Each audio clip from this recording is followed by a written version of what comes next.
2025 marks 80 years, as many have said, since the liberation of the Nazi concentration and death camps.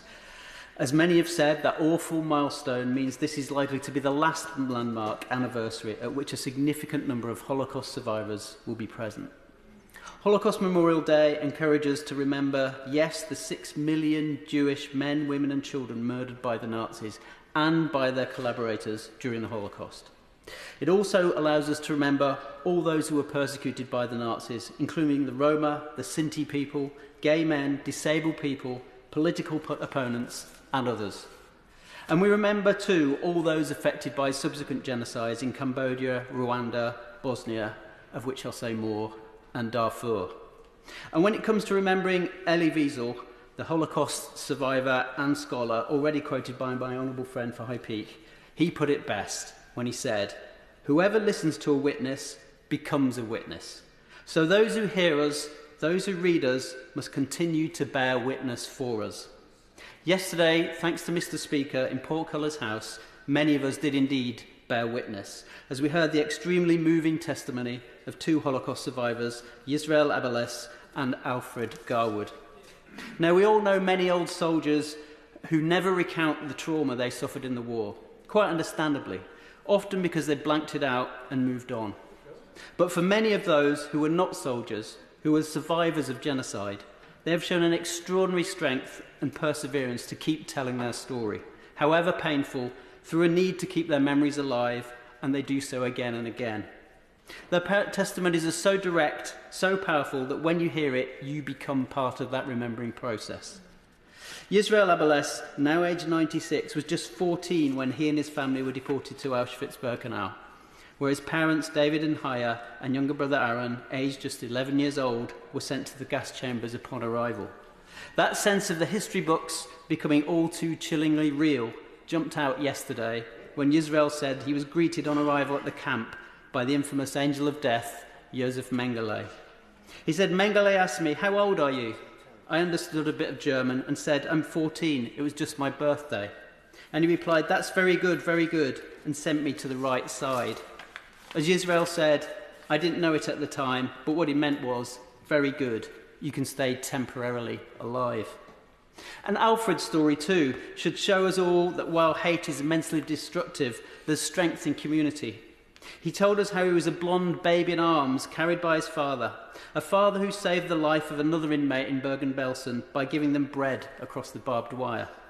It was so moving to hear him recall that after the war his father met that same fellow campmate in the East End of London.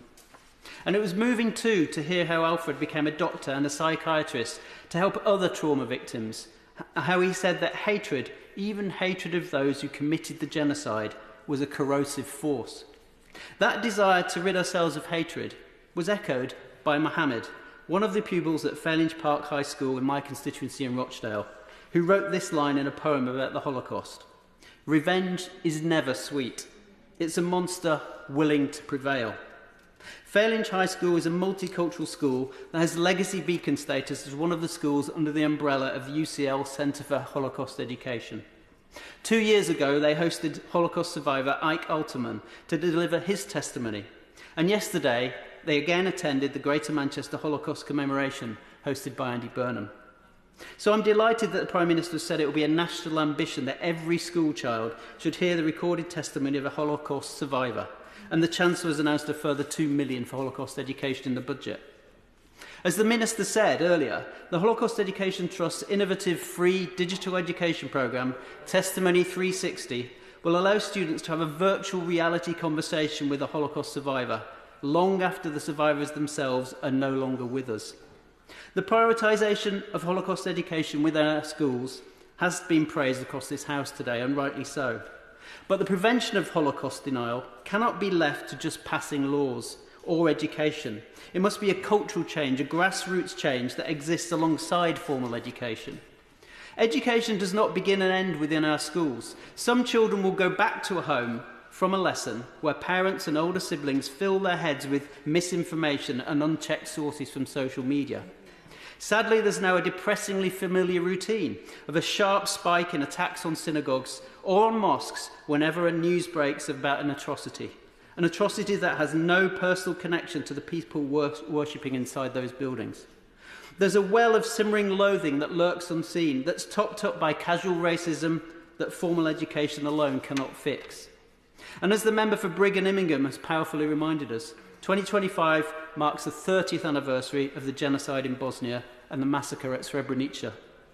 The tragedy is that the story of what happened in Srebrenica 30 years ago is not being told in Srebrenica itself. The enclave went into Serbia as part of a peace deal, where denying the massacre now is official policy in and out of schools. This has been raised by Baroness Helic in The Other Place, a fierce advocate for justice on this massacre.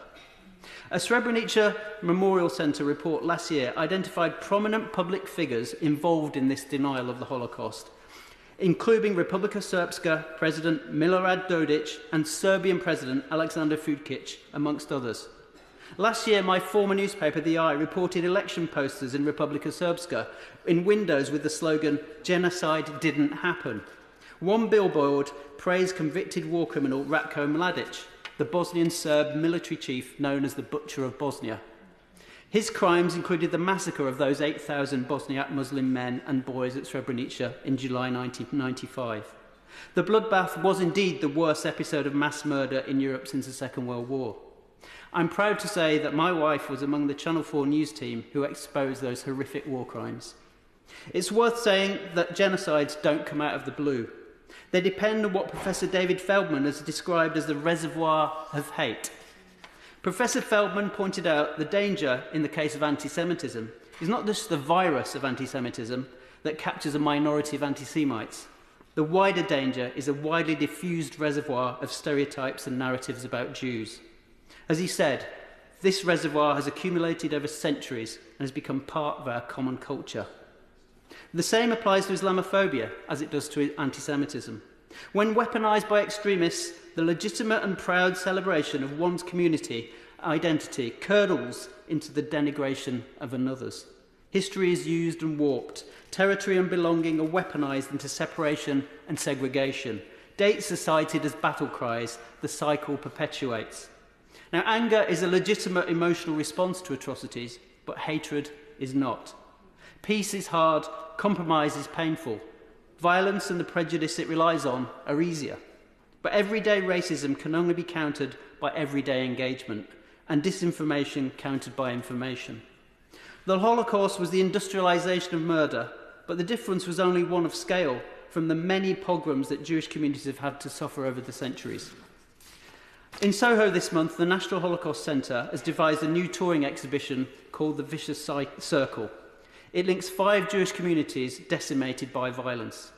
Objects are on display to represent coexistence and integration into the host country before 5 particular pogroms. Berlin 1938, Baghdad 1941, Kielce in Poland 1946, Aden in Yemen 1947, and of course Kibbutz Kisufim in October 7, 2023. That's the history, this is the present. The well, the reservoir, is there and it needs to be drained. I end, like many others, with another quote from Elie Wiesel. Much depends on us, on our sense of justice and integrity, on our dedication to the truth, on our willingness to share our innermost memories, and we survivors are promised that we shall try. As the number of survivors dwindles, it's on us, it's our duty in this place to follow their heroic example and honour their memory every day.